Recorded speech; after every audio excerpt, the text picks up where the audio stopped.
ఆయన బృందంతో కలిసి వెళ్లే ముందు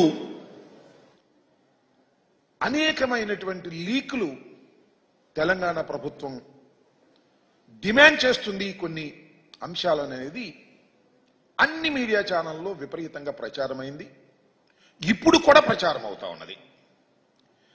ఈ ప్రచారం అవుతున్నటువంటి అంశాల మీద సమావేశం ముగిసిన తర్వాత తెలంగాణ ఉప ముఖ్యమంత్రి గారు, తెలంగాణ మంత్రులు, ఆంధ్ర రాష్ట్ర మంత్రులు ఒక సమావేశం ఏర్పాటు చేశారు. ఆ సమావేశంలో మీడియా ప్రతినిధులు ఇదే ప్రశ్నలు అడిగితే వాటికి సమాధానం చెప్పుకోకుండా దాటవేశారు.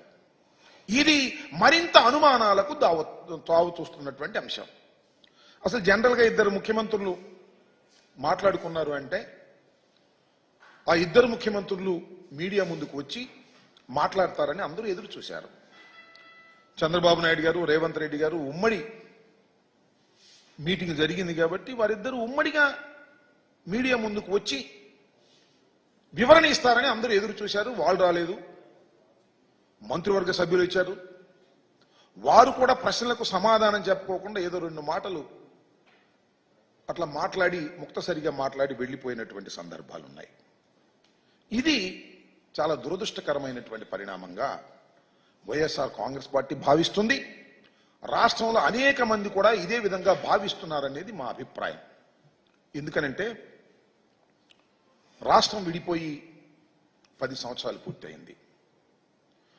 ఆంధ్రప్రదేశ్ 2 రాష్ట్రాలుగా విభజన జరిగినప్పుడు ఏపీకి మన రాష్ట్రానికి అనేకమైనటువంటి సమస్యలు అపరిష్కృతంగా మిగిలిపోయాయని, దానివల్ల మనకు తీవ్రమైన నష్టం జరుగుతుందనేటువంటి అభిప్రాయం ఈవెన్ చంద్రబాబు నాయుడు గారు కూడా చాలా సందర్భాల్లో చెప్పారు. రాష్ట్రం విడిపోయినప్పుడు మొదటిగా ముఖ్యమంత్రి అయింది నారా చంద్రబాబు నాయుడు గారు. 5 సంవత్సరాలు ఈ రాష్ట్రాన్ని పరిపాలన చేశారు. 10 సంవత్సరాలు హైదరాబాద్ ఉమ్మడి రాజధానిగా ఉండేటటువంటి వెసులుబాటును ఆ రోజు రాష్ట్ర విభజన జరిగినప్పుడు చట్టంలో పెట్టారు. ఎందుకనంటే రాజధాని లేని రాష్ట్రం కాబట్టి. ఇన్ఫ్రాస్ట్రక్చర్ ఏర్పడిన తర్వాత 10 సంవత్సరాల ఇన్ఫ్రాస్ట్రక్చర్ పూర్తి చేసుకొని అప్పుడు హైదరాబాద్ నుంచి తరలి వెళ్ళిపోతారు అనేటువంటి భావనతో ఆ ప్రొవిజన్ పెట్టారు. ఆ అవకాశాన్ని మనకిచ్చారు విడిపోయినటువంటి రాష్ట్రంగా. నేను అడుగుతా ఉన్నా, అవకాశాన్ని ఎందుకు ఉపయోగించుకోలేకపోయాం? 5 సంవత్సరాలు ఈ రాష్ట్రాన్ని పరిపాలన చేసినటువంటి నారా చంద్రబాబు నాయుడు గారు అవకాశాన్ని ఉపయోగించుకోకుండా ఎందుకు పారిపోయి వచ్చారు అనేది ఇక్కడ ప్రశ్న అని అడుగుతా ఉన్నా. ఎందుకంటే ఈ సందర్భంలో చెప్పవలసినటువంటి బాధ్యత, గుర్తు చేయవలసిన బాధ్యత మాకుంది. ఎందుకు వచ్చేశారు? ఉమ్మడి రాజధానిని వదిలేసి ఆయన టకటక వచ్చేసాడు. వచ్చేసి ఇక్కడ ఆఫీస్ లేదు. ఆయనే చెప్తున్నాడు చాలా సందర్భాల్లో, బస్సులో ఉండి పరిపాలన చేశాను అని.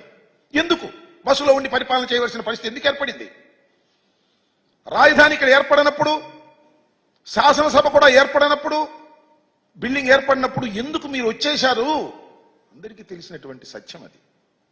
తప్పు చేసి వచ్చేశారు, మెడబట్టి గెంటేశారు, మీరు భయపడి పారిపోయి వచ్చేశారు, తీరని ద్రోహం చేశారు ఈ ఆంధ్రప్రదేశ్కి మీరు మొదటిగా అనే విషయాన్ని ఈ సందర్భంలో నేను గుర్తు చేస్తున్నాను.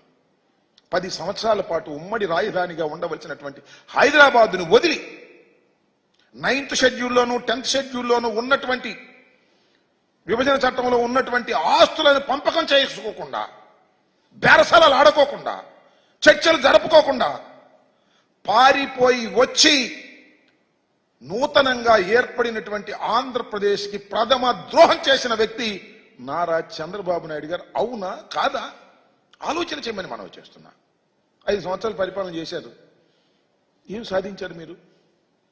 అన్ని ఆఫీసులు ఖాళీ చేసి వచ్చేసారు. ఈ ఆఫీసును మీరు అడగలేదు. అడగకపోగా జీహూజురని సలాం పెట్టేసి వచ్చేసి ఇక్కడ తాత్కాలికమైనటువంటి సెక్రటేరియట్ కట్టారు, తాత్కాలికమైనటువంటి అసెంబ్లీ కట్టారు, తాత్కాలికమైనటువంటి హైకోర్టు కట్టారు. ఎందుకు తాత్కాలికంగా కట్టాలి? 10 సంవత్సరాలు టైం ఉంటే.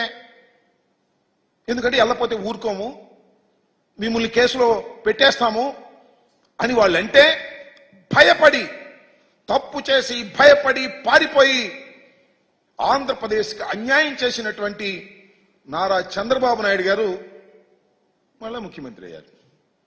కారణాలు ఏమైనప్పటికీ ప్రమాణ స్వీకారం చేసి